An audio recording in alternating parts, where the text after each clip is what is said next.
আল্লু অর্জুন হলেন তামিল এবং তেলেগু সিনেমার একজন অন্যতম জনপ্রিয় অভিনেতা। তিনি ১৯৮৩ সালের ৮ এপ্রিল ভারতের তেলেঙ্গানা রাজ্যের হায়দরাবাদে জন্মগ্রহণ করেন। তার পিতা, আল্লু অরবিন্দ, একজন প্রযোজক এবং তার দাদা, আল্লু রামলিংয়ের চলচ্চিত্র শিল্পে বড় অবদান ছিল। আল্লু অর্জুন অভিনয় শুরু করেন ২০০৩ সালে।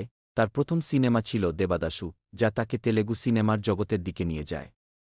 তার পরবর্তী সিনেমাগুলি, বিশেষ করে আর্য, পুষ্পা, জুলাই এবং রাজা শ্রীরাম তাকে দক্ষিণ ভারতীয় সিনেমার সুপারস্টার হিসেবে প্রতিষ্ঠিত করেছে। আল্লু অর্জুন তার স্টাইলিশ এবং অভিনয়ের দক্ষতা দিয়ে দর্শকদের মুগ্ধ করেছেন এবং তার অনন্য স্টাইলের জন্য পরিচিত। পুষ্পা সিনেমার পর তিনি আন্তর্জাতিক স্তরে বড় জনপ্রিয়তা অর্জন করেছেন। আল্লু অর্জুন তার ফ্যানদের কাছে খুবই জনপ্রিয় এবং তার অভিনয়, নৃত্য এবং স্টাইলের জন্য তিনি শ্রদ্ধেয়। তিনি বিভিন্ন সামাজিক কর্মেও অংশ নেন এবং তরুণদের জন্য একটি অনুপ্রেরণাজ্ঞে।